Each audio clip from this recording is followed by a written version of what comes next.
Welcome, everybody. Good evening. Thank you for joining us for the second Mother's Rest at Four Corners community meeting. My name is Lauren Bryant, and I'm the project manager for this exciting project for Boston Parks.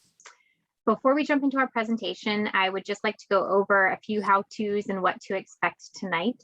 I wanted to let everybody know that interpretation was not requested for this meeting.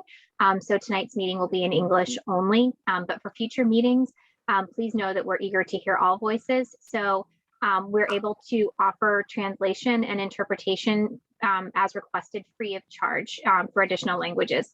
So please feel free to reach out to me if you would like some more information about that. And my email address is lauren.bryant@boston.gov. And I'm going to pop that into the chat for everybody in case you guys want that. The next thing I want to make sure that everybody knows is that the meeting tonight will be recorded and it's going to be available on our project website within about a week. We want to make sure that we know not everybody can make it to these meetings, so we want to make sure that the information's out there for everybody to take a look at and to give us feedback. And also, in case you weren't aware of the project website, I'll go ahead and put that in the chat for you guys as well. So we want to make sure that this conversation feels accessible and comfortable for everybody that's here. So just a few reminders. We want to be respectful and mindful of other people's time, and so that everybody has the opportunity to participate. If you've already submitted or asked a question, please make sure others have an opportunity to ask questions before you submit another one. And if anyone's uncomfortable with that format and would like to set up a separate conversation with me, please contact me through that email and I'm happy to have that conversation. Also, just want to make sure that we ask people during the presentation to keep yourselves muted. And when we're at the discussion portion of the project, we will allow people to unmute themselves. We just want to make sure everybody can hear really well. So we want to give you a couple Zoom tips for us because we want to hear your thoughts, and that's why we're here. And there are several ways you can engage with us tonight. We'll be sharing a presentation and we'll have an open discussion at the end. And if a question pops up in your head during the presentation times, feel free to add it to the chat. The chat is actually only going to be to the hosts and not an open chat this evening due to some recent Zoom bombing issues that we have had. So please know that if you put it in the chat, we will see it, but not everybody else on the meeting will. So we'll make sure that any questions that come in, we can answer those during the discussion time as well. And if you're unfamiliar with Zoom, at the bottom of your screen, you should see a little you'll see a text bubble icon. And if you click on that, you should be able to send us a message through the chat. To start the meeting, so I already told you guys that, sorry. And so hopefully that takes care of all of our housekeeping information and we can move on to the agenda. So in terms of the project and tonight, first we're going to introduce the project team. We'll do a quick project overview, and then especially for those of you who may not have been able to make it to our last meeting, the design team is going to go over just a really brief overview of some of the things that we heard at the meeting and at the pop-up that we had, and then they will do a presentation on several design concepts. We will then be listening and talking about what people think, and then let you guys know the next steps. So project team. For those of you who may have joined late, my name is Lauren Bryant. I'm the project manager for Boston Parks for this very exciting project. I also wanted to acknowledge that, that we have Rep Miranda here with us tonight. So Rep, please let us know if you'd like to say a few things. And thank you so much for joining for this exciting project. Christine Brandeo is our outreach coordinator for Boston Parks, and she's here with us tonight as well. She's a really great resource for all things parks outside of this project, friends groups, that sort of thing. So reach out to her if you guys have any questions. Our design firm for this project is Deb Myers Landscape Architecture, and we have several folks from the design team here tonight. Deb Myers is going to be the person presenting to start out with, and I can let her introduce the team, and everybody can introduce themselves as they speak. Next slide, please. So quick project overview. So tonight we're going to be talking a bit more in depth about Mother's Rest at Four Corners than we have at our past meetings. We'll be talking about it in terms of the design of the park, both the upper portion along Washington Street and also the lower portion along Claiborne Street.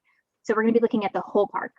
The park was originally established in 1920 and has had a few renovations since then, including some in 1980 and 2004. So I know some of the people we met have been in the neighborhood for a while, so they probably remember those renovations. And while we're under design and construction in this portion of this park, feel free to reach out to me with any questions about the project. 311 for other things, maintenance, other items like that is a really great resource, especially up until the project goes under construction, and things that aren't on this design project as well. Next slide, please. So we kicked off this project with a first community meeting on Zoom in mid-September. And I know I recognize a lot of the names, so it's nice to see people back. And it was also really great to see a lot of you guys in the park that we did a pop-up on September 23rd. And we really got to hear a lot of thoughts about the park, both things that people really love and things that people would like to see changed. And it was really great to hear all of that. And the design team and I have been working on combining all that we heard into several design ideas that the design team is going to be sharing with you guys tonight. So they'll share 3 ideas, 3 concepts, and we're going to gather your feedback. That will allow us to see which way we're going to reorganize the park and how the design moves forward. So once we've gathered your feedback tonight, we're going to create a final design concept that really best expresses the overall ideas we've heard from the community and the desires we've heard from the community. And we won't be able to get everything in that everybody wants, but the hope is that the concept that we present to you guys at our 3rd meeting will be a park that the community is really excited about and really hits a lot of those main ideas and main hopes that people have in the park. We're planning on having that 3rd community meeting late fall. We'll be finalizing the design and bidding it over the winter or early spring, with the thought that we would probably start construction in the spring, and it'll maybe be about a year's worth of construction. And for the project, there's a city budget set aside for $1.4 million for the construction portion of the project. So that's pretty exciting. Next slide, please. Did advance it. Thinking about it. Yes, thinking about it. Apologize for the delay.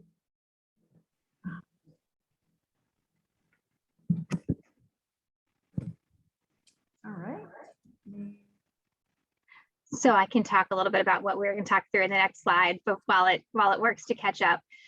So some of the things that I wanted to I know it's a repeat for some people who've been at our other meetings, but since there are some new folks, just wanted to make sure that everybody knows how much goes into the design process. So there are several things that we look at as part of the design process. Community input, like we are doing tonight, and really listening to the community to hear what your guys' ideas and interests are. There are regulatory things that go into parks, such as ADA is a big one. And I know it's something that we've talked a lot about on this project because of all the grade change that we have here. Other things are City of Boston priorities, as well as Parks and Recreation goals. And we can show you guys a couple of examples of what those are as well. So if it's advancing, Deb, the next slide would be good. All right. Can you see that? We can see it. Yep. Okay. It's not on full screen, but it's there. Yeah. I'm just going to leave it right here if we can. Do you want to speak to these, Lauren? I think if we could go to the next one, that would be great. Okay, great. I sort of did that one without the slide. Yeah, thanks.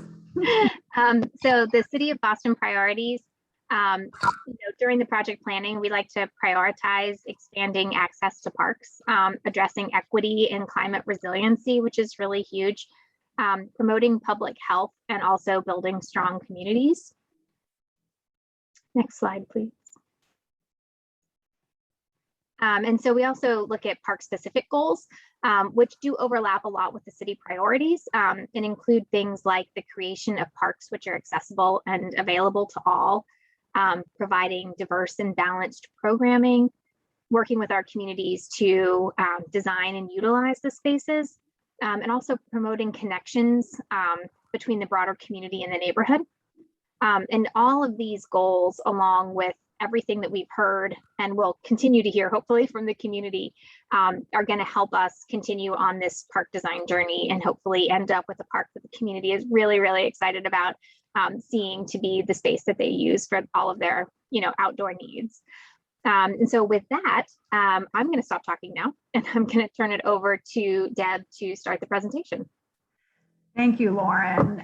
And my name is Deb Myers. My firm is DMLA, and I have with me here tonight Jeff Toma, Chris McCormick, and Yuhan G.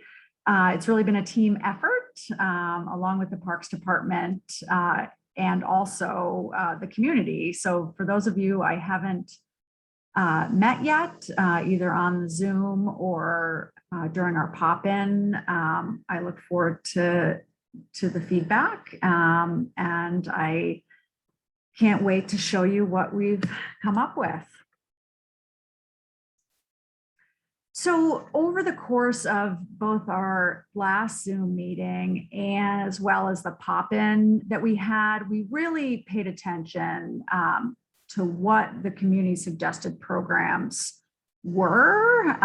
This is a large site. There's an upper park and a lower park. So we heard a lot of requests for swings for both children and adults, increased play space for both younger and older kids, as well as this real need for to make it a park for all ages, both teens and adults, as well as folks with a whole range of abilities and mobility challenges.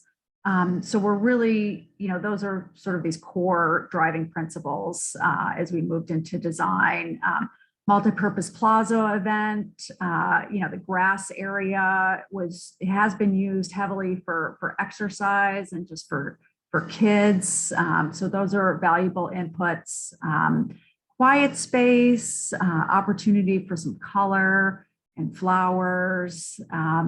People liked the idea of, colorful painting on the stairs, and possibly even, things that can be manipulated in the landscape.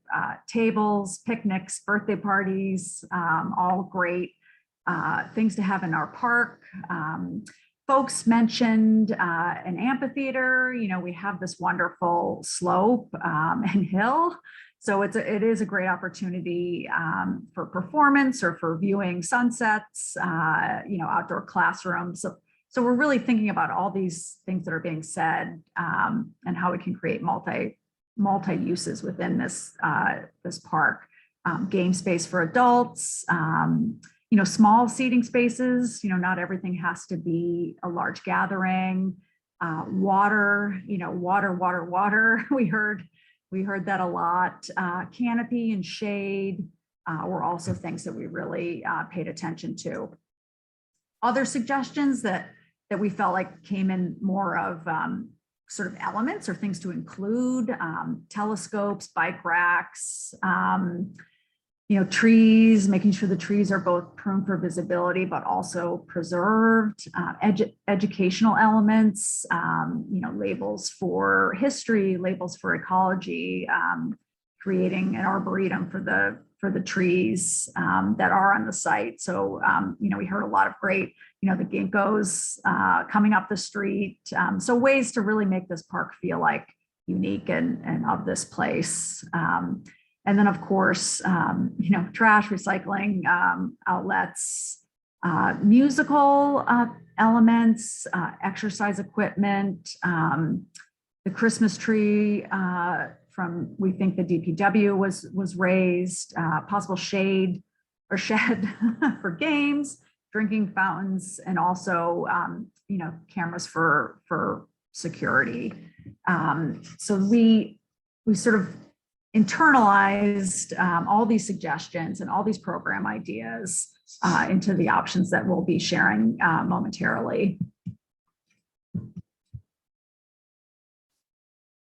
So another, in the pop-in, we talked to folks about what they saw on the site. And I think this was a really great opportunity to hear from some abutters, people that were really directly sort of experiencing this site. And there was a lot of concerns. There was concerns about some safety, concerns about lack of lighting, people maybe worried about, sending their kids up to the top of the park or heading to the park alone. I heard that the sloped walkway, coming up to even the Claiborne Street side was really too difficult to navigate for people with mobility challenges. So these are all things that we, are really at the fundamental base of what we want to do before we even sort of add the fun, let's say. The stairs, a lot of people I spoke with hadn't ever made it up to the Washington Street side of the park. So if there's ways to consider, how we can make the stairs easier, or maybe there's more breaks. A lot of hidden spots near the walls where, where negative activities happen, how can we design the new improvements to improve those situations. We want to make the park as safe and open and welcoming to everyone. So many people talked about how much they love the plaza and the view. This is a space people really come to, and even from a broader neighborhood point of view. The picnic area felt really tight to some people.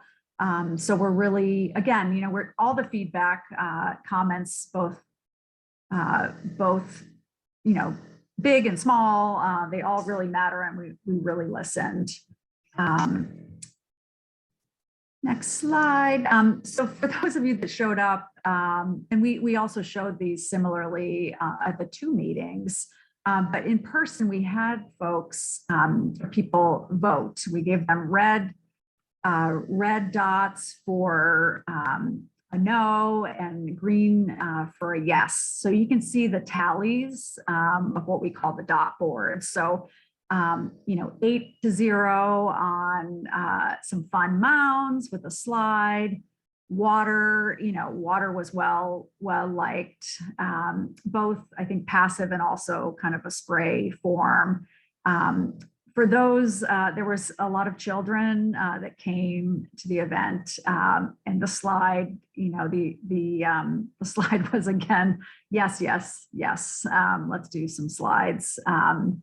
And then, a little bit mixed, no wood play equipment, concerns, with COVID and germs, about things that people might touch.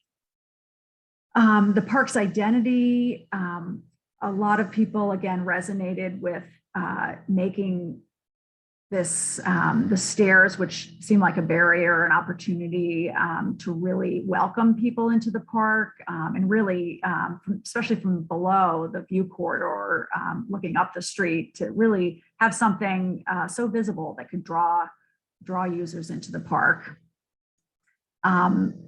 Good conversations around seating and how people interact, aesthetic preferences, nothing that blocks access to the park. These small house structures seemed fun. And then how do we relax? A lot of, again, positive feedback on exercise equipment, yoga and other sort of passive uses of lawn was also liked. And then folks, were realistic, how about the wind? How about the winter? How about the weather? So those are all things we take into consideration. Different seating opportunities, which will be referenced in our design ideas. Bench seating, opportunities again to just relax and to sit. And now, drum roll.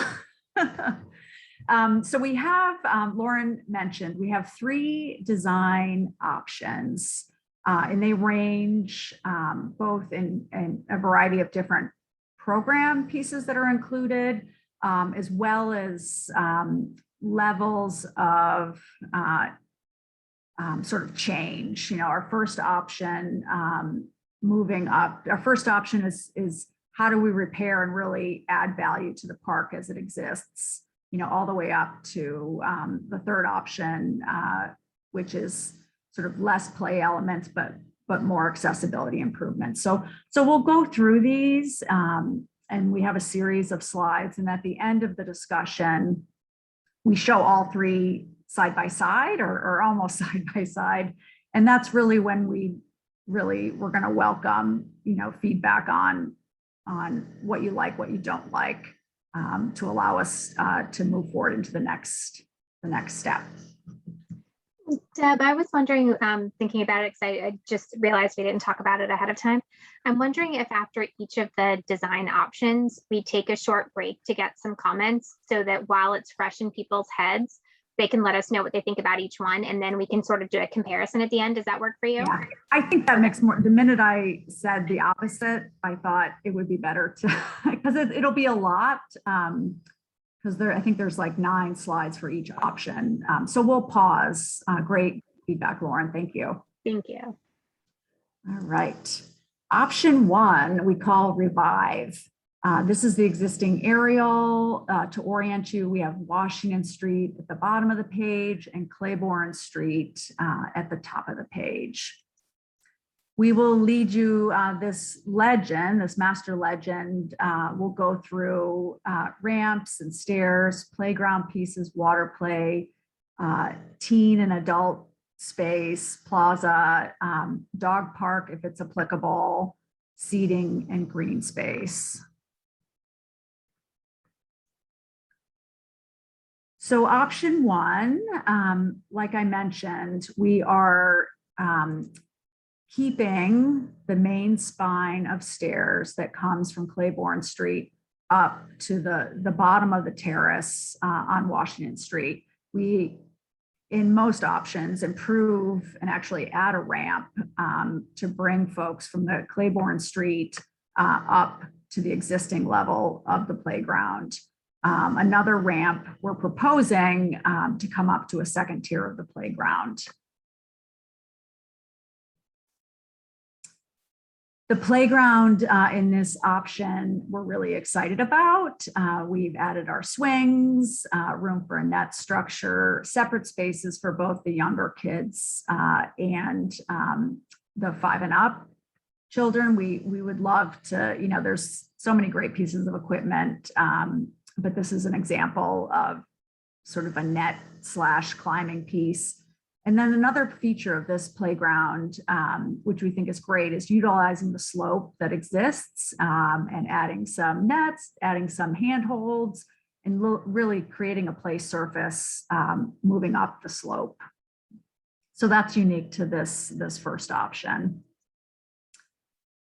Also unique is taking where we have that existing wall, given that our sidewalk is now removed, is adding a standalone water play. It could be jets, it could be sort of a type of still water that children can manipulate, but there's opportunity to really enhance the playground with a standalone water area. Another nice feature of this is this first option is up on Washington Street. We have space for some exercise equipment or even a ping pong table. And then down below, sort of expanding, having age groups on both levels. You could also have a space within the playground for those preteen teens, either to play games or to have a piece of equipment. After the play, this option on Washington Street really expands what we call the plaza along Washington Street. And there's also the opportunity in this option to create a shade area or shade structure. So if you were standing along Washington Street, this whole area here to the left would be similar to the grade along Washington Street. And then you'd use the series of stairs to get you back down to more of the overlook level.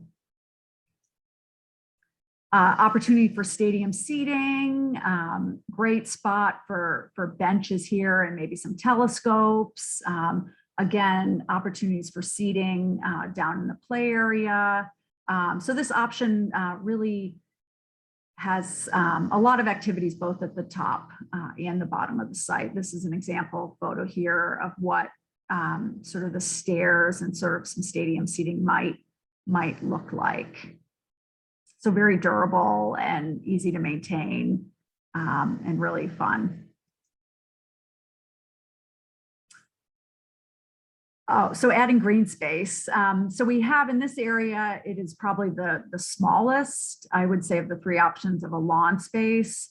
So we do include a lawn space with the trellis and the overlook.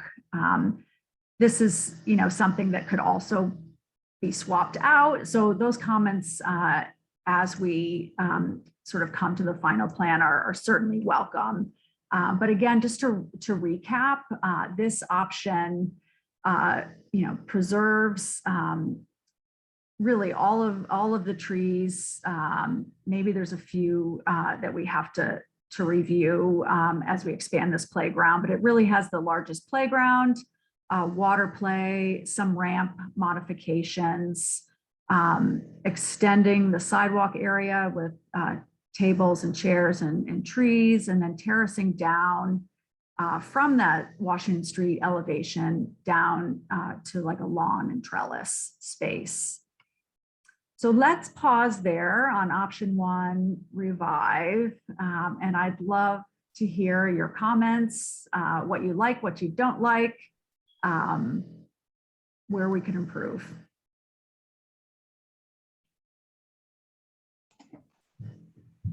Feel free to raise your hand.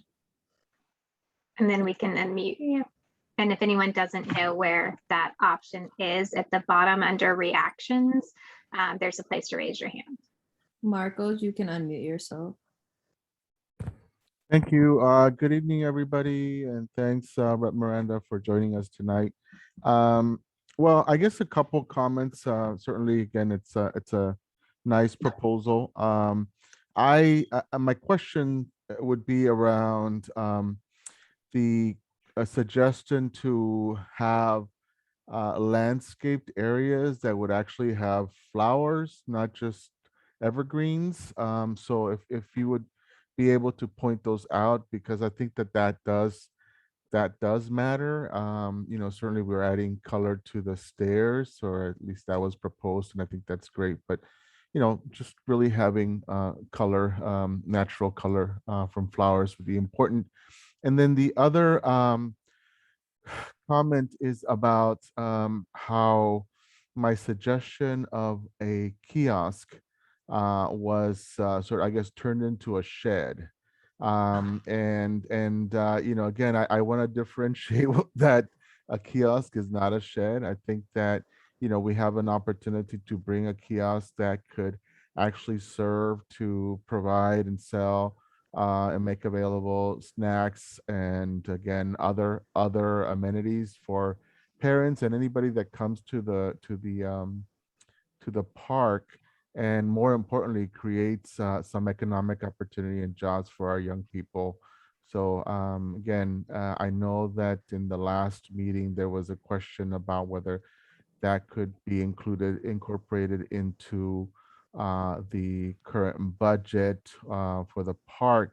I just want to encourage people to sort of think beyond, again, what could be included in that budget. There are other resources that we could tap, but more importantly, we don't want to miss that opportunity, and I would hope that we'd revisit that. Thank you. Thank you, Marcos. I can try to address a couple of those. So in terms of flowers, one of the things that we like to do in parks, because we also love color that's natural as well, but we also have to be realistic on what maintenance can take care of. And things like annual flower beds or perennial flower beds are something that we don't have maintenance crews for that. So how we try to do that is through flowering trees and other vegetation that is maintainable by the parks to be able to add it in there. Occasionally, and I know that Main Streets, or I know that your group is very, very active. And so occasionally we can do agreements to put in spaces that our friends groups or other groups help us to maintain. And so if that's something that you think you guys would like to work with us on, Christine is probably the best person to maybe coordinate that with to try to get that started. And in terms of the comment about the kiosks, totally know that they're completely different things. But anything that's selling things in the park is part of a vending program, and there are actually city bylaws that govern how that happens. So it would have to go through a bid as part of the vending program. And right now, this park is not slated to have vending, which is, I know not necessarily exactly what you're talking about, but anything that's selling things would need to be vending. And one of the things that we were hoping is that potentially, because one of the things you talked about was also having a place where there could be games like Jumbo Jenga and Frisbees, or, you know, board games or other things that people could use as part of the community.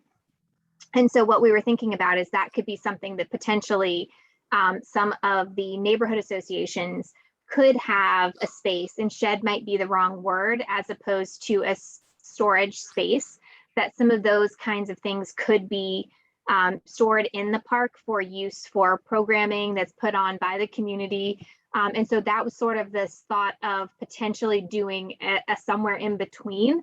But vending is something that it doesn't go through me, and is something that I'd have to talk to people about whether they're willing to add that in. But it definitely wouldn't be something that we could just hire local youths, because it would have to go through the city bylaws and the formal vending program. Is that accurate, Christine? I know you probably work with that more than I do. I don't work the Okay. vending, but Beth is the new vending person, so she would have better knowledge. So I could connect them with Beth. Okay, that would be great. That would be great. I hope that answers some of those questions, Marcos. And then just as a reminder to everybody, this is just one of the concepts, and we're so some things you might see a little differently in the others too. Teresa, would you like to unmute? You should be all set, Teresa. Gosh. Hi. I agree with pretty much what Marco said. I love the idea of a toddler park and then a 5+ play area. My other concern is that we definitely mentioned a dog park, and I think I heard you say if it's possible, so why wouldn't it be possible?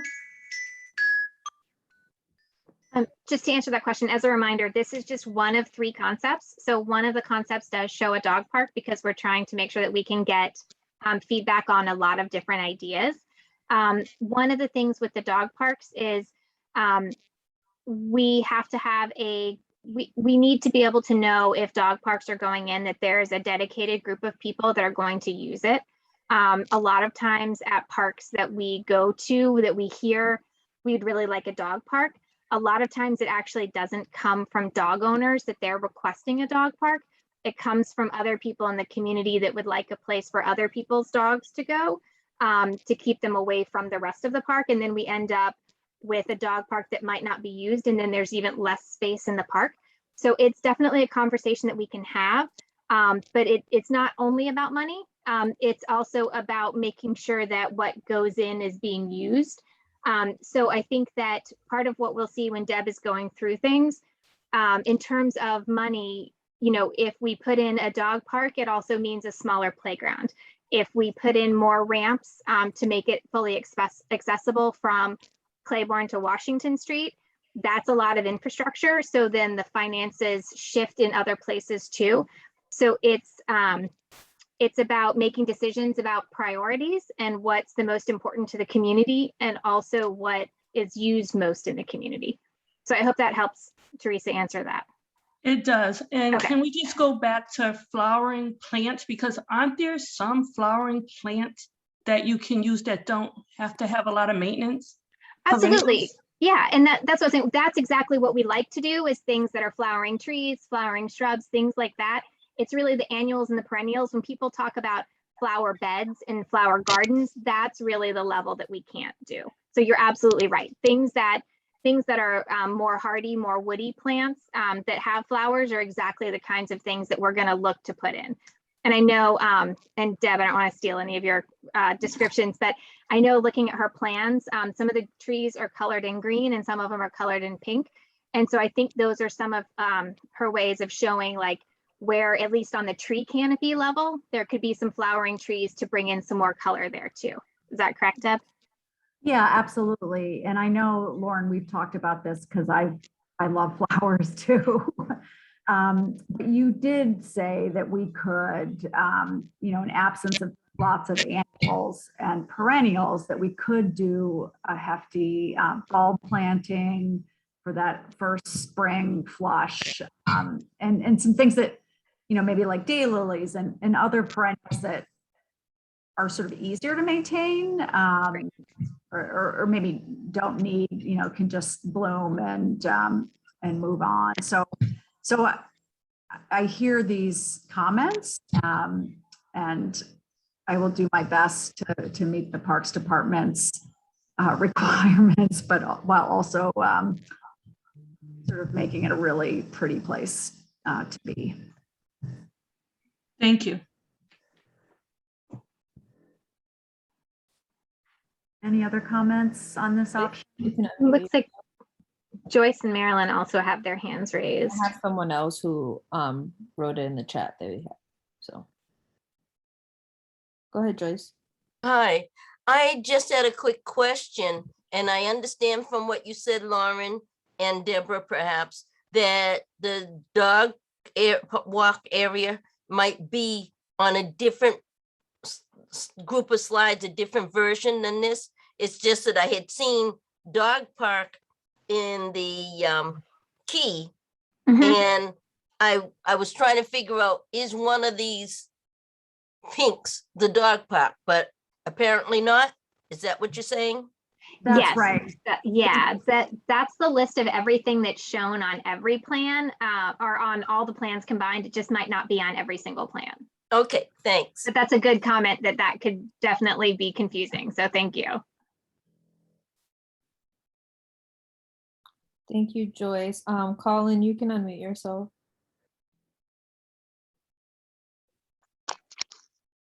Hi, everybody. Question. I know you talk about the slope and everything else, but there's a lot of dead space. Is that space going to be used to the right side of the slope, or basically we have the index where it's saying extended play area and all that? Are you guys going to use that? Right over, keep moving the mouse to the left. So Down. the pink dashed Nope, line. nope, down. Yep. The black So stuff. Colin, that's off of the property line. The pink dashed line that's around the property that Deb is highlighting right now, that's the edge of our Yep. property. So where all of that text is that says extended play area, that is all outside of our property. Okay. But there are some spaces like in this plan where the extended play area arrow points to.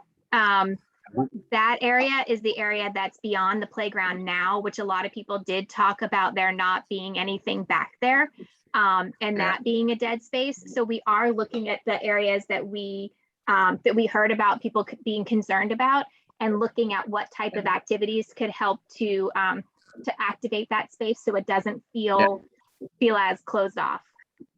Does that help? Okay. Yep, that helps. Okay. Oh, awesome. Yep. Good. Thank you. And then- Marilyn, unmute yourself. Thank you so very much, Christine. And welcome, I mean, not welcome. Yeah, welcome everybody. Thank you for coming and joining us. Thank you, Rep Miranda, for being here too. So I had a couple of questions. First, I know you mentioned, I'm going to talk about the money first. You said 1.4 million for construction, right? Yes. Does that also include equipment, or is that just construction? That's a good question. Yes, when I say construction, I mean both the labor and the actual building of it, but also the materials. So that would pay for the play equipment, the rubber surfacing, the trellises, the site furnishings. So that would be that would all be part of that. Okay, and if we at some point decided wherever we land, that we wanted to have like extra stuff, we can, I know Marco's talked about that, sort of tap into some other resources, but create the Friends group to acquire some more funding to get other things. There's always that possibility. I think it would be great to see what all we can get in there for the budget that we have, because it is Yep. a really, really nice budget. It is. The one thing that comes with that is that, and I'll be 100% transparent, we've definitely had private donations and parks that have had fundraising that go along with it. The way it works is that any funding that would, would be raised in addition would have to be raised before it was designed or as part of the designing, so that it can be bid with that money in hand. Okay. Because we can't award a contract to a contractor without the money to be able to pay them for it. So there is a timeline that's associated with that. So if there was additional funding from however that happened, it would definitely have to be by, end of winter, beginning of spring on this timeline, or the project would be postponed. So just so that everybody understands sort of how that works. But I think it would be great to see if there really truly are things that we're not going to get in the design for the budget that we have that people are interested in. Okay, and so now where the slope is, I know I missed the last the pop-up opportunity the last time, but I was wondering, that rubber material, what do you call it? It's rubber surfacing. It's called poured in place rubber. There's nothing really technical about it. Oh, okay. I thought it was permeable something. Oh, permeable? Yeah. Permeable. Yes. Yeah.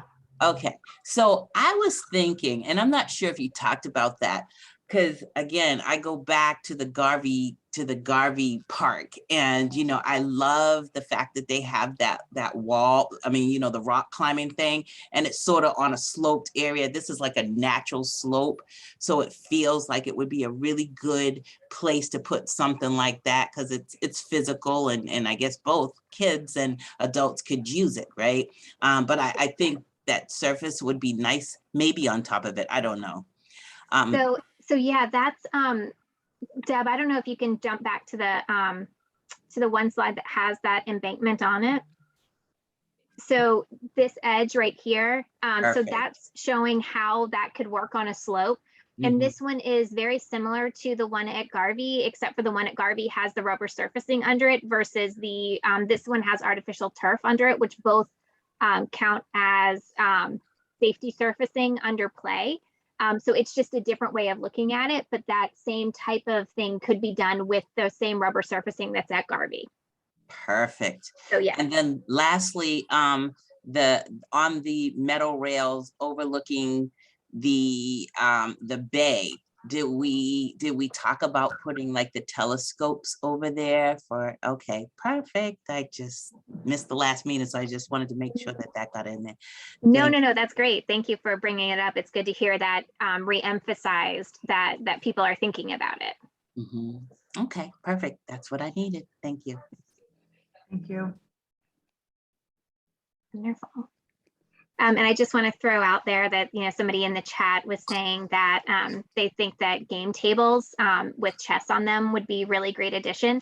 And that's something, so thank you for that. And that's something that on any of the site furnishings in the areas that we put tables, that game top table can definitely be added in. So it's good to hear that people are interested in that. Deb, does it make sense to jump to the next one and so people can see Sure. a No, different way of absolutely. looking at it? So again, option 2, transform. And thank you for the question about the property. So the pink line is our limit along the edges. So we have residential neighbors on 2 sides and then our streets. Something else I did hear that I didn't talk about was traffic on the streets. So we did, there was concern about just how fast everyone is going on both Washington and Claiborne. So option 2, transform. And here we go. So here again is the legend, and the option keeps a lot of the walls and the stairs as well, but recreates both the lower Claiborne Street end of the park as well as the Washington Street. So like I mentioned, main spine of stairs the same. We have our stairs to Claiborne Street.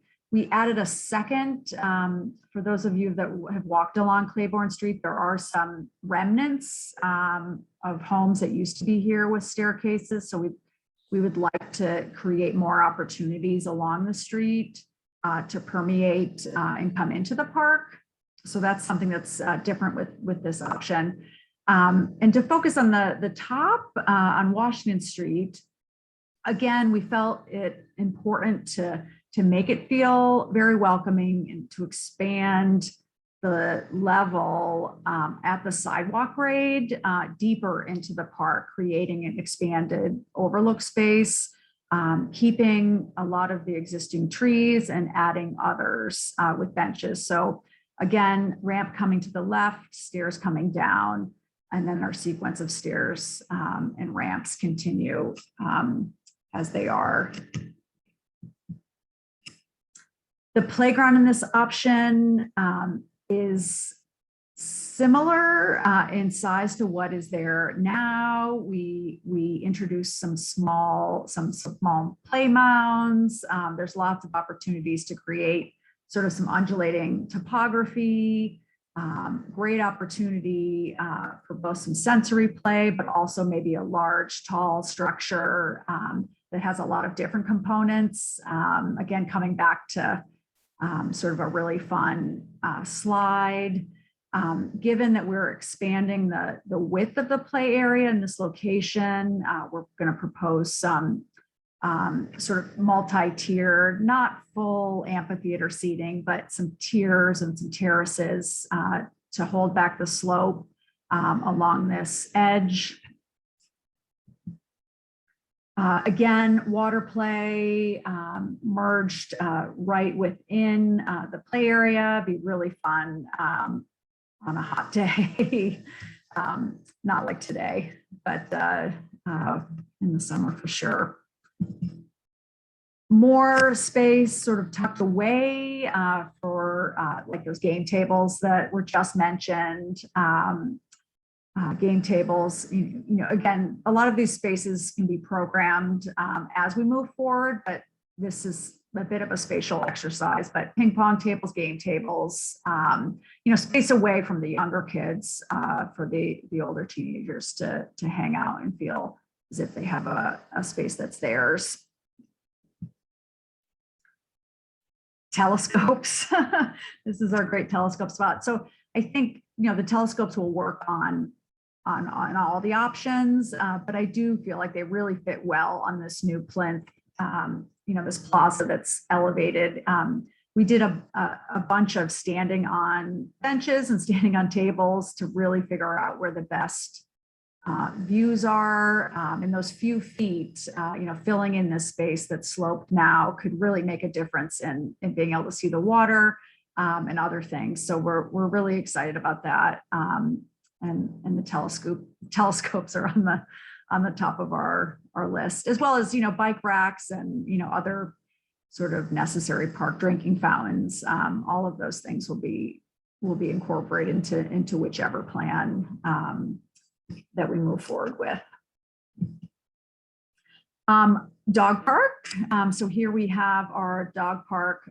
We're very concerned about, not concerned, I should say, aware of there's requirements about keeping a certain distance away from residences and homes. So while we like this location outside of the playground, we're also very much aware that we want to keep enough buffer space around the dog park. But we wanted to show you again the spatial balance that we're playing with these options. The first option had a lot of different play space. This option, while it has some really exciting play ideas, the footprint of the playground is less to make room for the dog park and other spaces. So those are things to consider. But we're happy to show our space for the happy dogs in the neighborhood. Lots of seating in this option, both with sort of the terrace benches I was discussing, as well as around a loop, either inside or outside of the dog park. There's these two secondary terraces off the main terraces between the ramp and the rest of the stair connector. Opportunities for some flowering trees. Maybe we can even squeeze in some flowering shrubs and some bulbs. But again, nice quiet spaces in this option, some smaller nooks to sort of get away from the main plaza and the playground. And then green space. We have next to our dog park, we'll balance the desire to have some space for yoga, sort of a more ceremonial lawn below the terrace with the telescopes to keep it low, not to block the view, but also a nice sunny exposure to be able to grow some grass. These spaces, instead of trees, we could also do something like shown in the picture with lawn and benches. So while these drawings look, they are very well thought out, but there's lots of opportunities to sort of make more design decisions once we figure out the allocation of different program uses.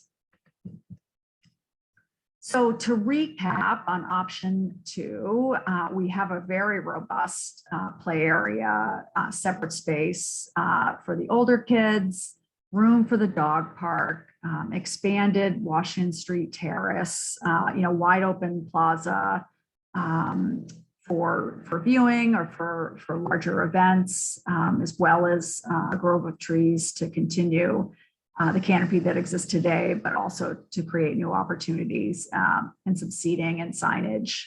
This could be a great opportunity for some of the history to kind of build into the wall or the fence that we'll need to protect people from the drop. Also, on the slope, this could also be a great spot for those tree tags or sort of just enhancing the edges along the neighbors. Any comments? And I think we can all tell that these are building a little in terms of, each of them a little different. So it's great to have people's comments as we're talking about each of them, but not to worry, we will compare them to each other as we go through so that we can revisit all of them when we're looking together.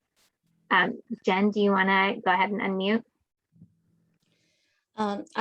I do like the way this is terraced, like that there's sort of a third space created, and that I trust your professional opinion on like getting it further up helps maximize the view from there, and even keeping in mind that the trees will continue to grow. I'm having a hard time picturing any of the preserved flat green spaces as sizable. Like they all look very small, and so yeah, it doesn't look like there's a space for a 15-person yoga class. And I wanted to check in with you about that perspective. Like is my sense of space wrong? How many people or yoga mats or whatever size thing you want to use can fit in these Right, green Jen, space. I think that's a great comment, Jen, and I think you're right. These spaces are small for the yoga. I think in this option, you may have room if the mats are, 3 feet apart in here to get 15 people on yoga mats. But this is important feedback because that could be something that, you and others say, it's more important for us to have a similar space that we have now and not have a dog park or not have as big a playground. So those value pieces are really important. So this option, I think, would be tough for a yoga class. So And- that being, oh, sorry, go ahead, Jen. No, and this is just on the same sports point, I'm hoping that the last revision has some of the passive exercise equipment that a lot of people were talking about, and that we can work with the mix and match on that as we evaluate and compare these designs. And thank you, Jen. That's exactly the point I was about to make, which is I just want to make sure that everybody knows that when we're looking at these 3 options, these are really just ways of showing all the different ideas. So it's not like we're going to leave here today and say, we like option 1 or we like option 2. We know that there are going to be bits and pieces that people like from all of them. So we may end up with an option that has bits and pieces of 2 of them or bits and pieces of 3 of them. So it's a really good point. And when we hear things like, we need to make sure that the lawn spaces are large enough for yoga, that's the kind of feedback that we need. Or yes, we do have a lot of people that really want dog parks, or we want to make sure that we have that in-between terrace of the seating. Because I think that you're exactly right, Jen. One of the things that helps with was that next level down addresses some of those accessibility concerns with kind of like a midway landing for people when they're traversing the entire set of stairs. So we're trying to address a lot of those different thoughts in multiple different ways. So just as a reminder, as we're looking at these, it's not 1, 2, or 3. It's sort of what we like best about all of them, or each of them, I should say. Yeah, you can also think about it is almost like a little bit of a kit of parts. So we're really, like Lauren said, we're putting out a lot of ideas. None of these plans are what's going to get built. They're going to evolve, but it's really, we like to make all the options a little bit different so that everyone can visualize what it means if one of the things is missing. So you have to make, maybe not make choices, that's not the right word, but to really articulate if something's missing and that's like a critical piece, that's very good feedback. So. And it helps us prioritize for when we're making final decisions to hear what's important to the community.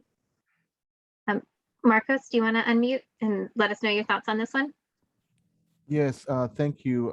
I guess just a couple of things, and I forgot to share this about the earlier one.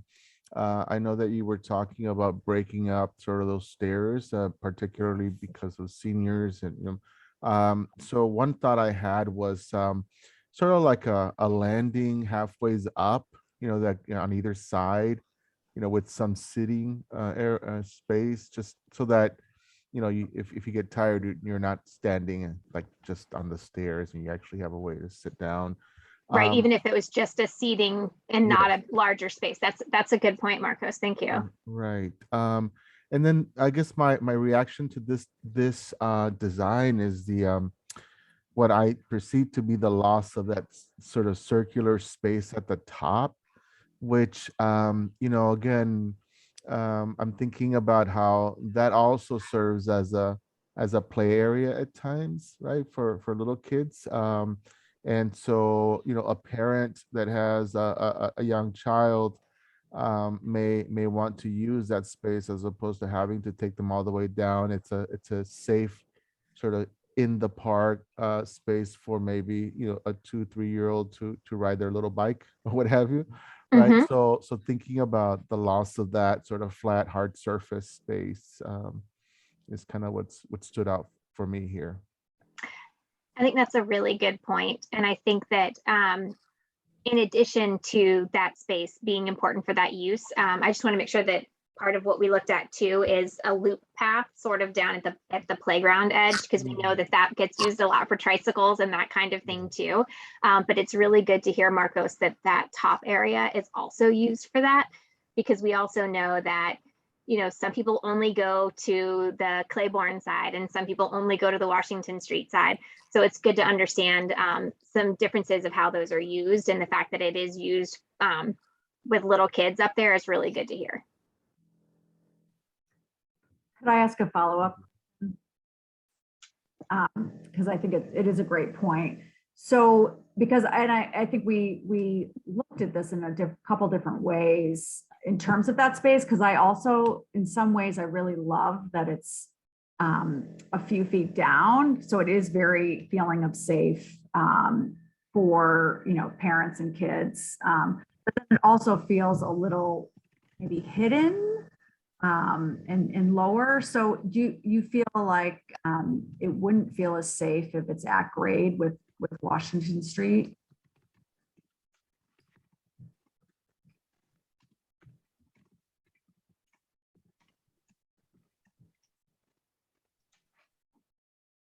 No, I'm not saying that.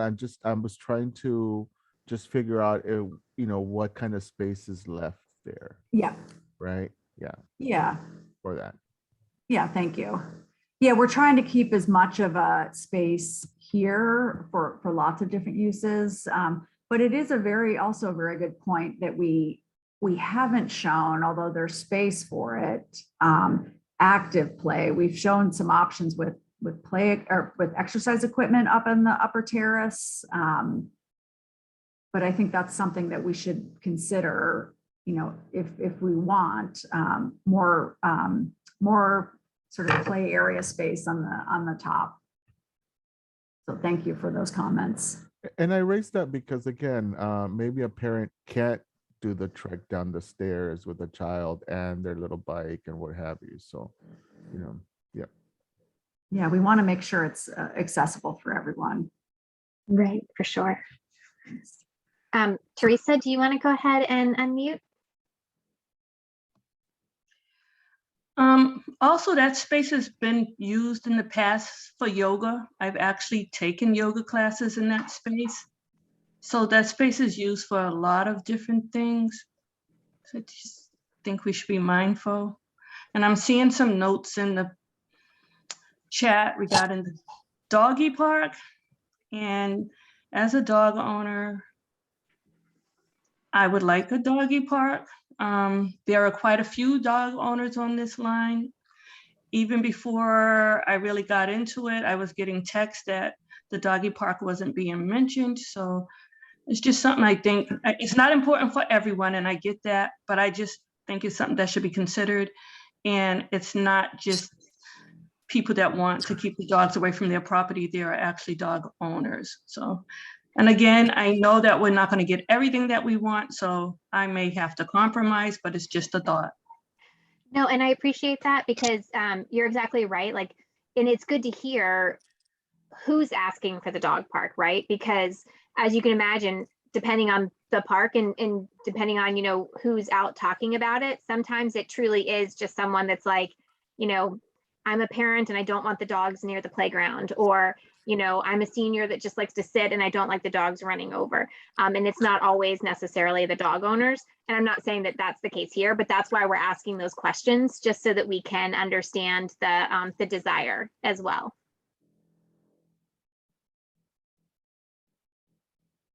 Rochelle, did you have a comment you wanted to unmute yourself? Yep. And Hi, thank you my for name's joining Rochelle us from the Centella. rep's office.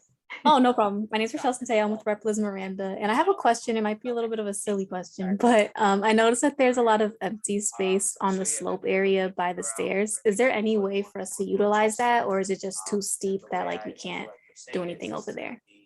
So it's really steep. So one of the things that originally it was planted several years ago as a wildflower meadow, and that didn't really take, and then just ended up being sort of what you see out there today, which is sort of an overgrown lawn might be a good way to put it. But part of what we're looking at is, you know, here on this one, maybe using part of the slope for the amphitheater, maybe using part of it for the play and sort of staggering things down. And I like Marcos's idea of even putting like a seating partway as well. But really it is so steep. I don't know, Deb, do you happen to know the grade change along that? It's pretty. Yeah, I mean, it's almost 1-to-1. And so that's one foot of sort of horizontal and 1 foot in elevation change. So like a Yeah, like a 45-degree angle. I mean, sometimes it's interestingly enough, less steep to the right of the stairs if you're heading down, and more steep to the left of them. And unfortunately, because I've really been trying to create some landings, if we want to keep the stairs, we might have to, I guess what I'm saying is we might have to, if we want to add space for benches or landings, we're going to have to manipulate the stairs, which may not be a bad thing, right? It's just right now there's only like 4 or 5 feet from the top of the stair to the next stair, which is very tight for maneuverability and creating a place. But I think it's completely worth pursuing, definitely. Well, and just to echo what Deb was saying, to take that a step further for everybody, all of those stairs and the walls and the infrastructure that was built to create those wasn't that long ago. And even though we know that the stairs need some repair work, that's a lot of money that has been spent in the past to kind of create those, create the walls to help get those stairs in there. So what we're talking about is if we're moving some of those stairs, that takes that spending money on infrastructure that if we didn't put that in, wouldn't be spent and could be spent elsewhere in the park. So it's also part of the give and take of what's the most important and how we spread the money out within the park. And I think that'll become really clear in the next option. And one of the things that we heard a lot about was ADA accessibility, because there is such a grade change here. And people did ask the question, is there any, and we asked the question too, is there any way to make an ADA accessible route from Claiborne Street to Washington Street? Looking at what would it cost? What would it do to the park? How much of the open space and the hillside and the flat spaces would it take to get that much ramping in so that you could create an accessible route from one to the other? And because it was brought up a lot, and because we want to do the best we can with ADA, we looked at that as an option. But I think what you'll see when we look at it is, in terms of give and takes, there are a lot of program elements that aren't able to happen because of space that are taken up with ramps, but also cost of the infrastructure, right? Because then all of those walls that have been there in the past come out and new walls get built in order to get the new design in.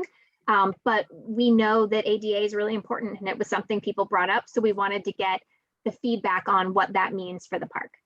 Not to go too much into it, Deb, before we get there, but just to kind of let people understand that sort of plays in with all of that of helping prioritize what's best for the park and what's best for the community.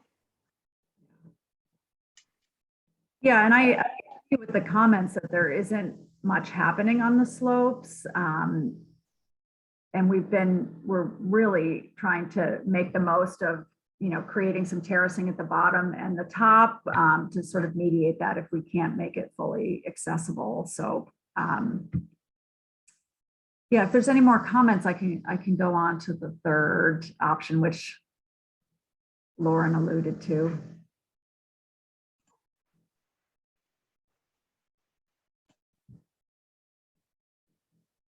I think we might be good to jump into our most dramatic one.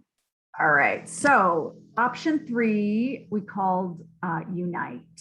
And this was really important for me, as well as, we heard it from the community. It's something I like to do with all my work, is see how I can make everything completely accessible so that people can get from one space to the next.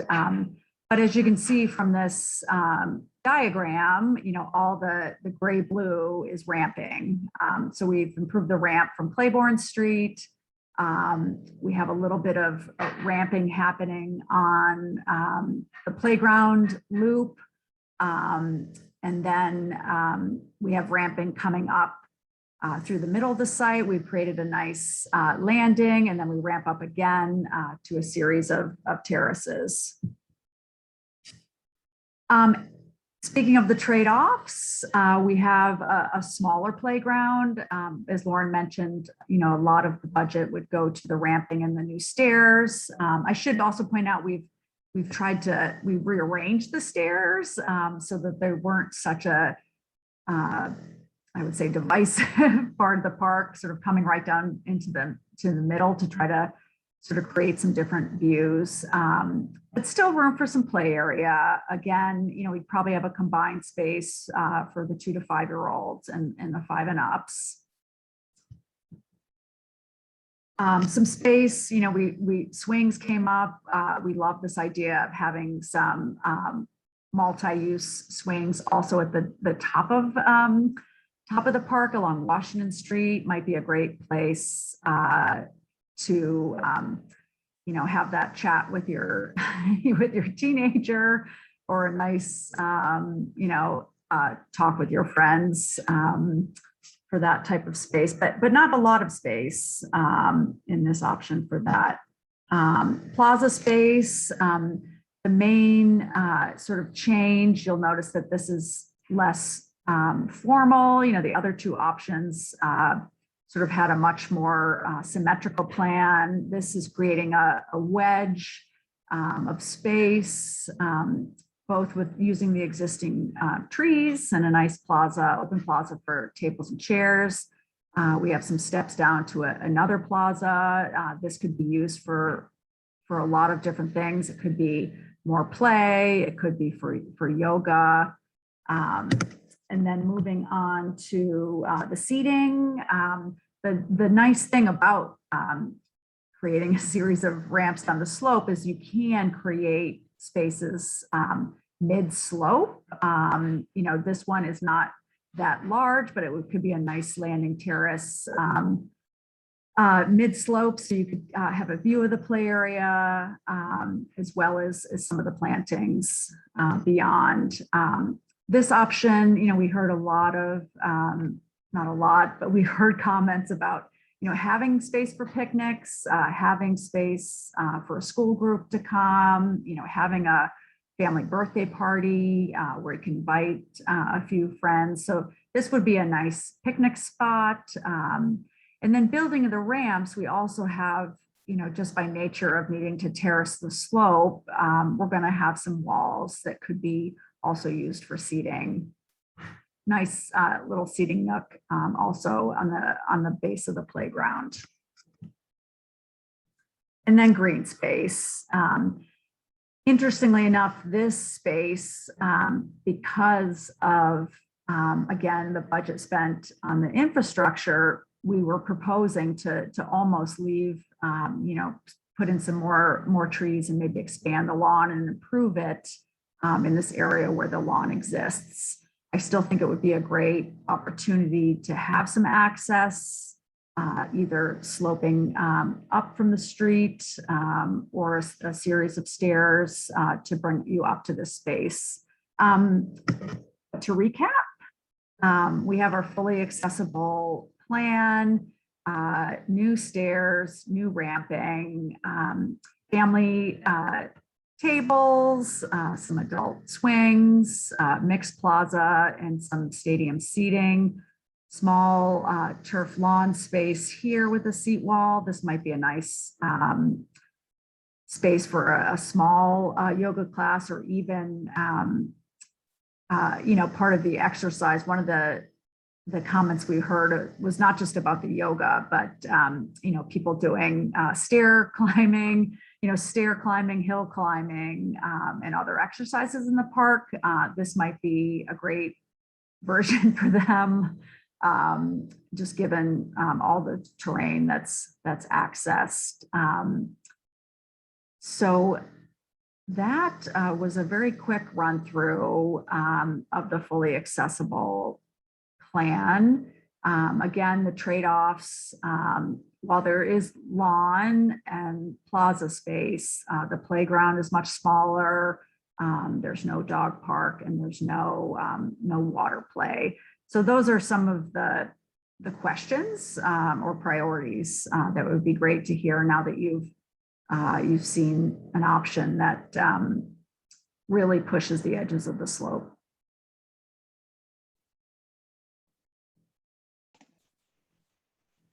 Teresa, do you want to unmute?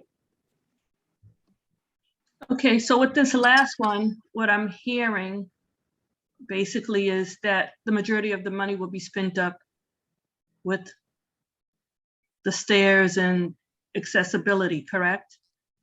Exactly. And this goes to the prioritization and, what the community feels like is the most important aspects of the park. So when Marilyn was talking about us obtaining more funding, we would definitely need more funding. We definitely want a water park for our children for the summertime. I think the climate, maybe I'm just dreaming because I've gone over to Garvey Park per Maryland and I just saw how beautiful it was, and I want our park to be as beautiful, if not even more so, right? So I think accessibility is needed, but it's going to take up all of our money. So what else? What are our other options? Because we want what we want. And how do we, is the CPA available? What do we need to do to get more funding? Well, before we start talking about more funding, I think one of the things that we really need to talk about is what the priorities are, right?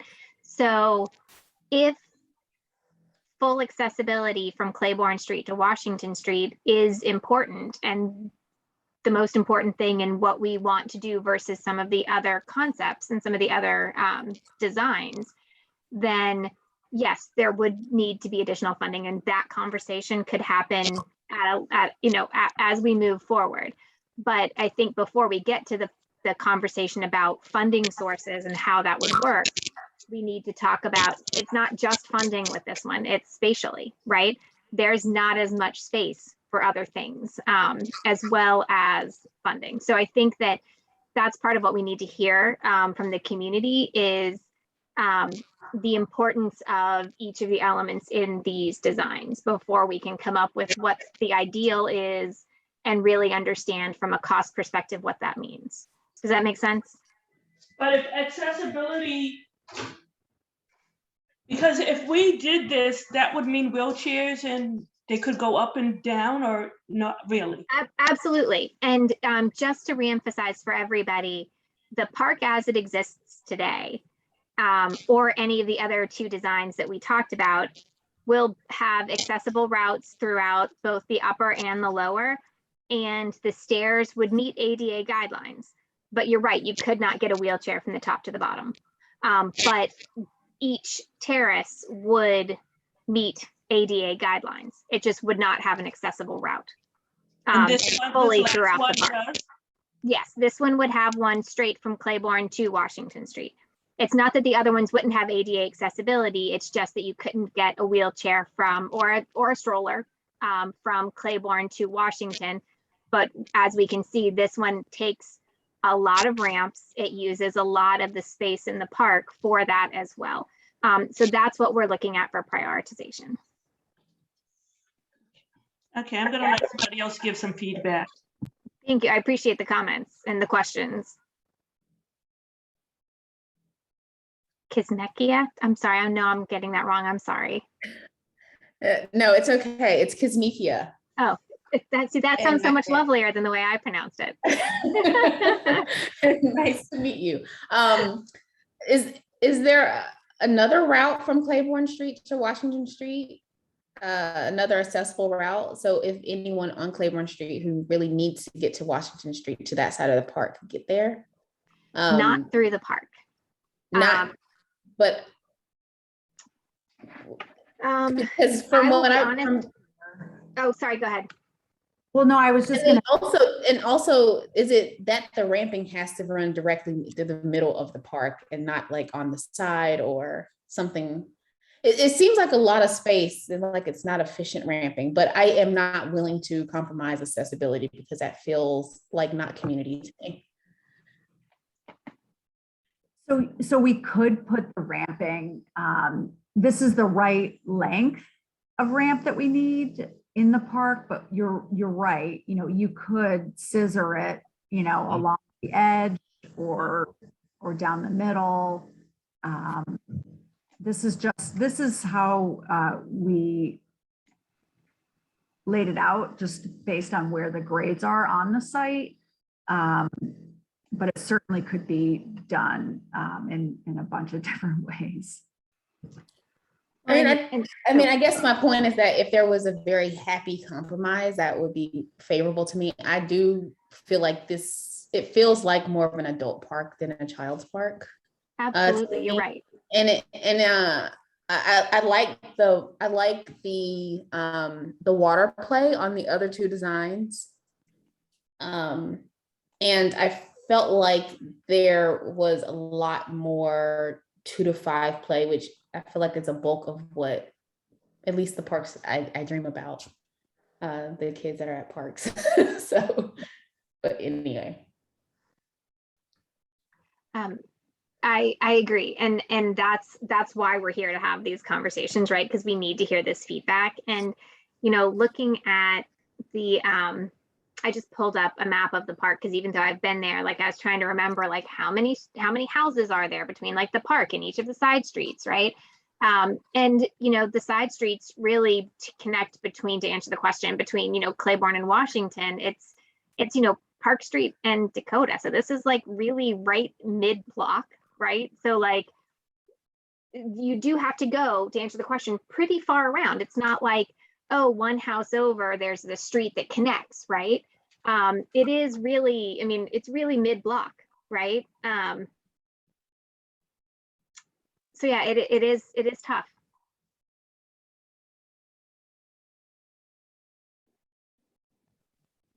Thank you for those comments. So I'm curious what others think about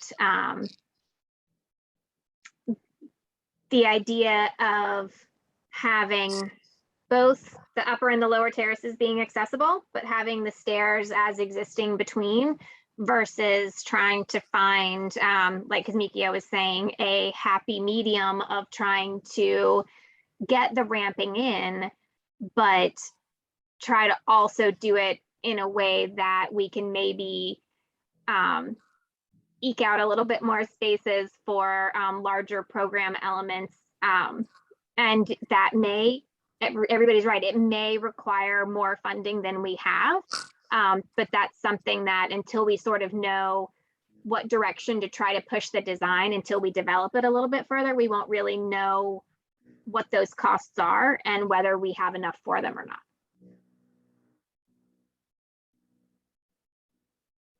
Does anybody have any strong feelings one way or another about the Jen has raised her hand. Yes, Jen.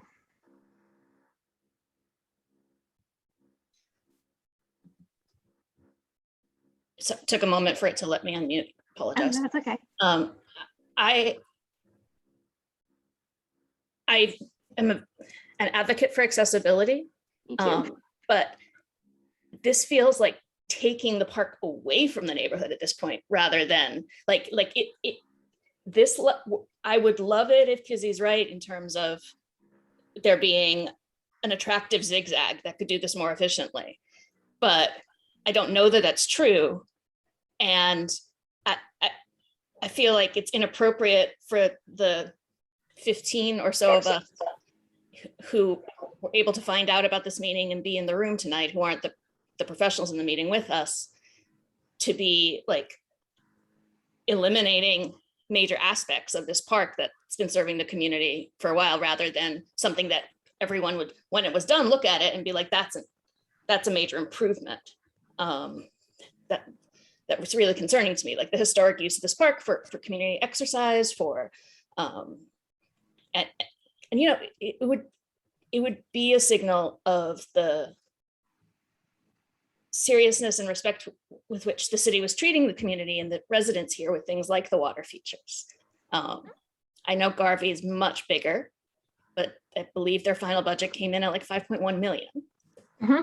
I And don't in know. all fairness, a decent amount of that is the artificial turf field and the lighting. That was about 2 million of that, and their courts there too. But you're right, that was my project as well. So yes, you're right, that was the budget for it.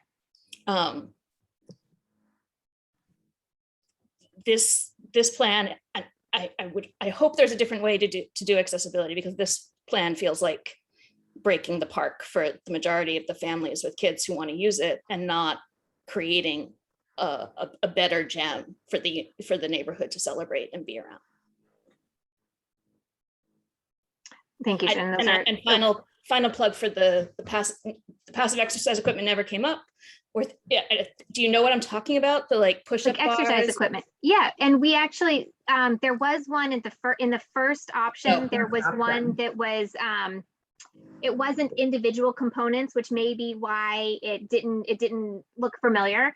The image, and we haven't decided what exercise equipment it would be yet, whether it would be like individual components.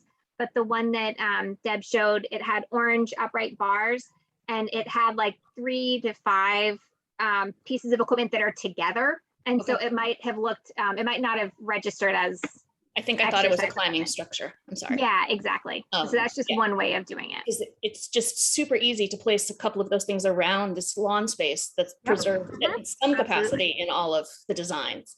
And especially the like under 24 set around here, like they're constantly making do with the playground equipment to try and get some activity in. Right, absolutely. I want to really quickly get Teresa's comment, and then there are a couple comments in the chat that I also want to make sure I understand as well. Teresa, do you want to unmute? Hi. Okay, so I definitely agree with Kizzy and Jen. Sorry, Jen. It's more of an adult park this way. I know that we need accessibility, and I don't want to come across as selfish for wanting what we want for the youth in our families. We're starting to get even more youth. We have new babies coming into our community. They own their homes, so they're going to be here. And I just want to make sure that this is not just an adult park, that this is a community park that is beautiful and that all of us are using. And I don't know how to go about it without sounding selfish, because I know accessibility is important, but I know what I visualize as well. So that's all I needed to say. No, Thank and you. I appreciate it, and I appreciate that you understand and that you can see that there's a lot that goes into this, and a lot of thought that goes into trying to figure out how to do it all, right? And it's not selfish, it's understandable, right? There are give and takes for all of the designs, but spatially even, right? How much can physically fit? And so that's why we're here, is to sort of understand and to hear what is important. And I think we're hearing that accessibility is really important, but we also don't want to lose a lot of the other things that are important as well. And so I just want to make sure people understand that we are hearing that, and we're going to take a look at this. And that's like what we said earlier. It's not as if it's, if we choose option 3, we can't do other things. It's just, how do we get the things that are important all together? And that's what we'll be doing after we leave here, is listening to all of these really great comments that we've gotten and figure out, is there a way to get everything that people want, right? And I also just want to make sure that people understand we're definitely not cutting the community short. What we're looking at is the funding that was for this project was assuming leaving the stairs in place, right? That doesn't mean that we can't request additional funding. It doesn't mean that we're going to not do what's right for the community, but there are ways to go about that. And in order to convince people, if we do need money, that we do need additional money, is to figure out exactly how that would work on site and understand what that cost would be. So I don't want anybody to think that we're trying to shortchange the community. What we're talking about is understanding the parameters of what we currently have as a scope and a budget, and seeing if those things line up with what is the right thing for the park and the community. Then the other question that I just wanted to double check on, there was a question in the chat from Chris Bailey that says, just to be clear, the cost of the ramp is precluding other facilities, not the physical ramps themselves. And I'm not sure, sorry, that I understand that question. And I just want to make sure I do. Deb, do you? Okay. Well, I think, so there's the cost of building the ramp, but then there's the physical space that the ramp itself takes up.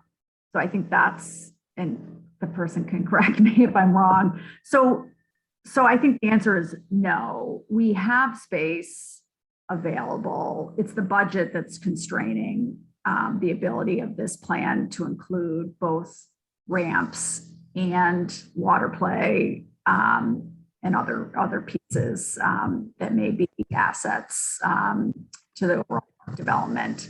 But the space itself, it's essentially taking up the space of the steep slope that you see in the other two options. If I answered the question.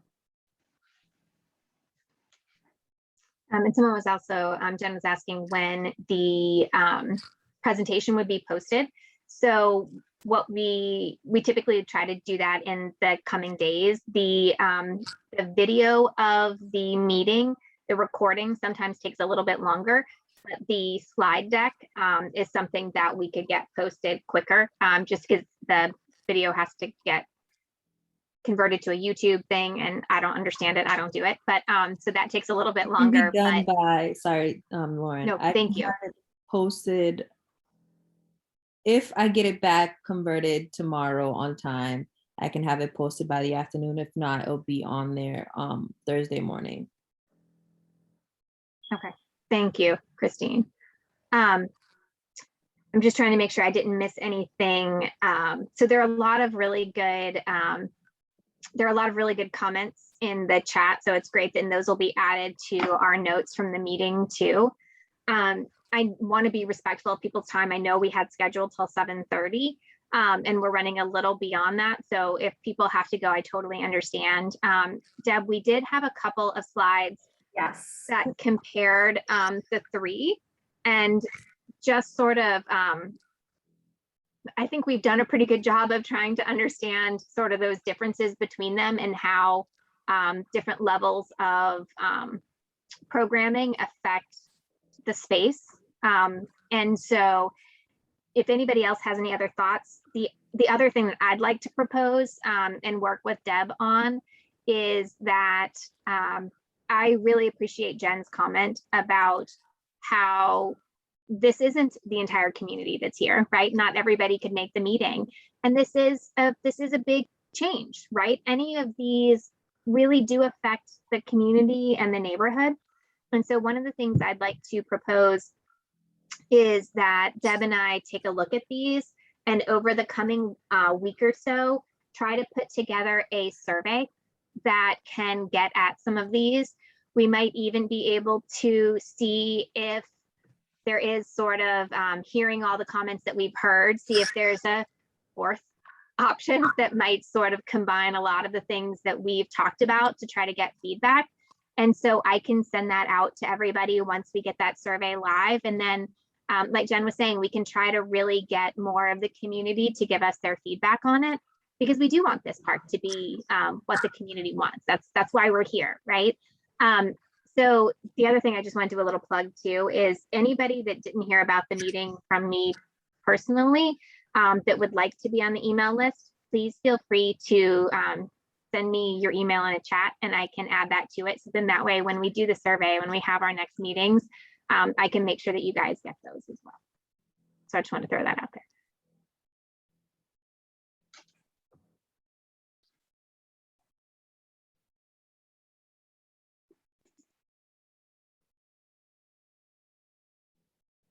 Anybody else have any thoughts or any last minute ideas or thoughts about these plans?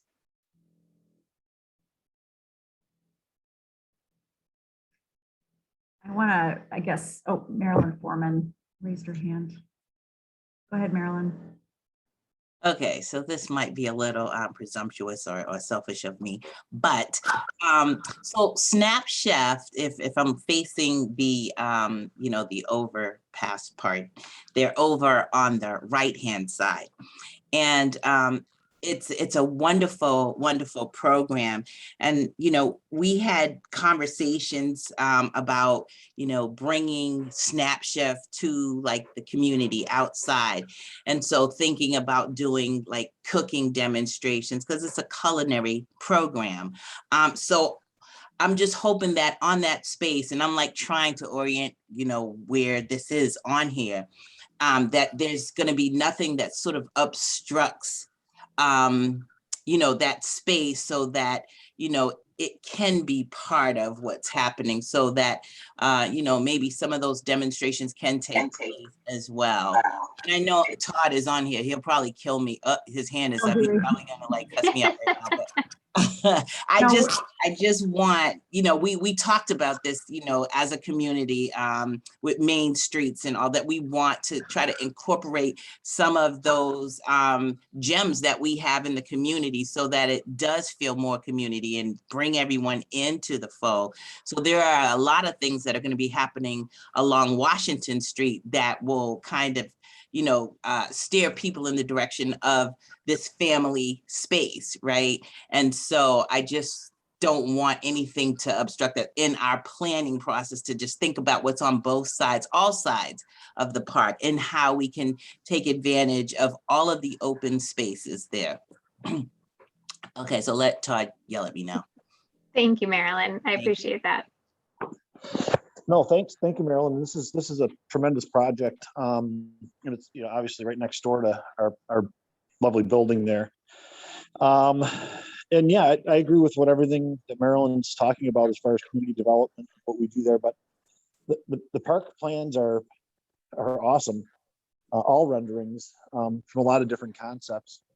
Having the fence line right there, the accessibility piece, has that been looked at other ways to run it maybe along the fence line there, where you kind of go up a slope and a landing and another slope, so it's not so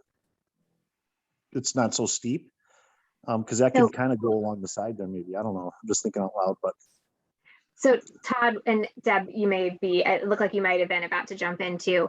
So parts of it can run along the slope, but part of the issue is that for ADA compliance, the slope has to be under a certain percentage. So it has to be under 8%. And if you run it straight up and down the slope, it's too steep to meet ADA grades.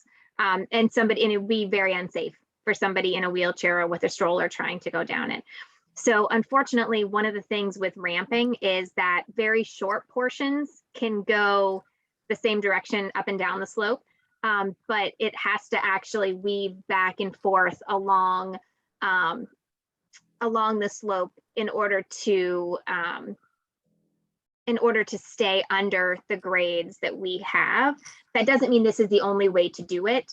We still could readjust some things, but we can't just go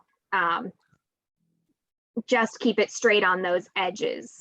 I don't know, Deb, if you have a different way of.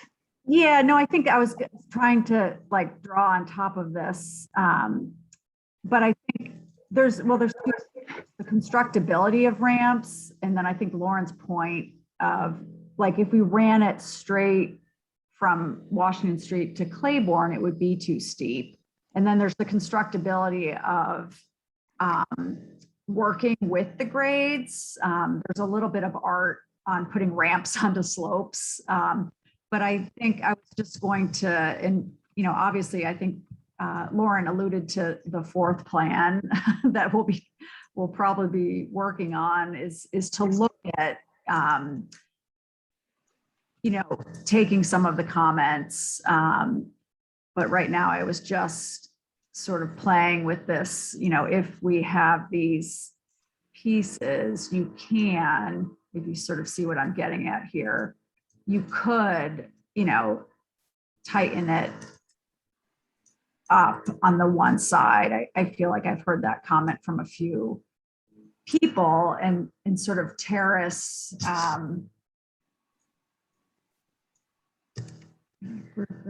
Well, and I think, you know, thinking about what Deb is doing right now, there are a couple good things about that, but there are also some challenges. So when you put it all on one side like that, you have to also remember that the space next to it, right, the space that's not ramps, also slopes down too, right? So then it becomes the slope that currently isn't used. So I think part of what Deb was trying to do here was to kind of space out those ramps so that the space in between becomes almost like terraces and can be used within those spaces. So I think that part of that happy medium is figuring out how to not make it feel like it's taking up the entire space by also having more programming, but also not condensing too much that the remainder of the site is just an unusable slope either, just because of the grades that it would create by compressing the ramp as well. So I think that there's, I forget who said it, a happy medium is sort of trying to find that balance of not making it feel like it's taking the whole site, but also making sure that whatever we get from that infrastructure, it leaves usable space as well. Does that make, I hope that makes sense. Does anybody have any other thoughts? Oh, Todd, yes, go ahead. Nope, I just was unmuted again. Oh. So there, if you look at where my side door is, there's stairs that go down to the park. That's right. Right. Yeah. About there. Yeah. And you know, when Marcos talks about like food options and vending, and I'm not that familiar with vending rules. I have never really done it in Boston. We have a full commercial kitchen, and as far as like, you know, not eliminating, but to open up more space, I'd be willing to, you know, open up, like put something on that like area, perhaps. I'm not sure if that's a suggestion or an offering that I'd be willing to do from myself and my wife and Snap Chef. But to Marilyn's point, we do a lot of training and workforce development in the Commonwealth. And I think we could, you know, what Marcos is talking about, the vending space, or he said kiosk, which is a pretty common term in the food world, you know, to have food snack offerings. And I don't want to, you know, cross the vending line, but just to throw it out there as an option to think about, that could, you know, offer a little more space to the area, if you will. Well, Todd, thank you for that offer and the idea of that. That's really, really wonderful. Maybe Christine, you and I could try to get something set up with our vending folks in parks, because I don't know all those rules. I know there are rules. I don't know what they all are. But maybe we could set something up between you and I, Christine, and Todd and Marcos, and see, you know, are there options, right? I just know that there are regulations. I don't know what they are, but maybe we could set something up and try to have a conversation that we can get back to the community on too. Sounds good. Okay. So Marcos and Todd, we will be emailing you. September, you have your hand up.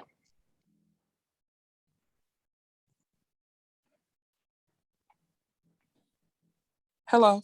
Hi. Hi Hi. there. Okay. I was just wondering if not in this part of the project, like now we can get the most that we can get for the money that we have to spend. And then later on, like leave a space available next to the stairs that could be set back in a path that leads to like an elevator that can be put in for accessibility, because I know that the handicap, the associations for that would probably put some monies in as well. You know, if we could do something later rather than doing it right now, like leave a space to do something later for the accessibility. So that's an interesting thought, September, in terms of the elevator. So I will be honest, I don't think any of our parks have an elevator that's outside. I'd be very curious to see what that takes. One, from cost wise, from a maintenance perspective, any of those things, I truly don't know. But in terms of setting space aside, one of the hard things is that what we don't want is any construction that happens after to come in and mess up any of the new stuff that was just put in. So whatever we would try to do, whether that is an elevator, which like I said, I have never looked into in all honesty, or ramps or whatever it may be, whether that's additional funding or whatnot, would be better for the park to try to do all the construction at one time.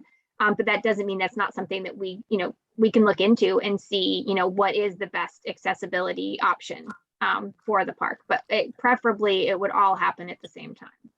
Does that make sense? Okay. Yes. Okay. Yes. It would be nice if it could happen at the same time. I was just wondering about the funding. You said the funding wasn't enough, or, whatever. Well, we don't know. And I just want to be really clear. We don't know that it's not enough. We just know that we have to make decisions in the budget based on what those programs are. And so really, once we know what the community ideal is and really can look at what is a concept that gets everything that we would really like to have, can we afford it? If we can, awesome. If we can't, are there ways to get it? And either there are or there aren't, right? Whether that be through city capital or through private funding or CPA or any of those things. But really that next step, before we start talking about we don't have enough money, we don't know that we do, right? Or that we don't. Right. So I think that's really our next step, is what is sort of the design concept that is that makes the most sense and ticks as many of the boxes as we can and is the benefit to the city and the community, and to see if we can. And if we can't, that's the next thing to tackle, right? But we want to make sure that we're really getting the design right before we worry too much about the accessible budget, I guess is a good way to put it. Yes, that's what I was thinking, because our kids have been waiting for a nice park for generations. My kids are now grown, waiting for a nice park. So it would be nice to have a nice children's park where they can play, climb, get wet in the summertime, slide, just a nice park, because that park has been too small for a very long time for the neighborhood. Yeah. Yeah, Thank no, I you. agree. Yeah. Okay, bye-bye. Thank you so much for the comments and the feedback. No problem. Thank you guys for doing so much hard work as well. Oh, you're very welcome. It's a lot of fun. Like, honestly, it's one of the best jobs ever, right? Getting to help people enjoy their open spaces. It's amazing. I'm glad you enjoy it. It seems like, you're like a mediator or arbitrator, That does happen sometimes, but the end result is always worth any moderation, for sure. All right. Well, does anybody else? Oh, thank you again. Does anybody else have any other thoughts for us before we squirrel ourselves away and take all of this in and see what our next steps are?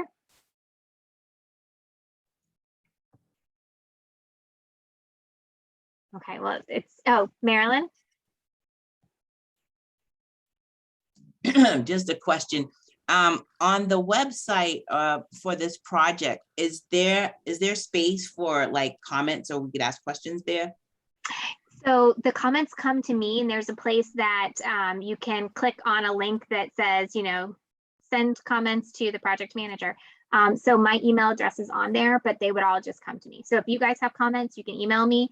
But there is the link on the website that people can send me messages. Good, because I think probably after we all go and process this information, we'll Absolutely. probably come up with ideas like Jen's with the trolley and stuff. Yeah, and absolutely. And that's a really good point, is that this is a lot to take in. And I'm going to put my email address in the chat again. So again, another plug, if you want to get emails from me on updates, send me your email address, take mine, send comments, pass it along to your friends, let them know that this will be posted on the website, because we do want comments on it. That's why we're doing these meetings for sure. Teresa, you've got your hand raised. Did you have a thought too? Yes, I just wanted to say thank you. I'm so excited about this. I know I've been driving you crazy, Lauren and Christine. No, you haven't. But it's so important to our community, and I just want to say thank you. I'm so excited. I'm looking forward to the end product. Oh, I'm glad we're excited too. And thank you everybody again for joining us tonight, and thank you for the additional time. I know that we ran over, but like I said, I will let you guys know about the survey when we get it put together. I'll let you know about upcoming meetings, and it's going to be really exciting to take all of these thoughts and ideas and see where we go from here. Thank you, everyone, for your feedback. Absolutely. Thank you, everybody.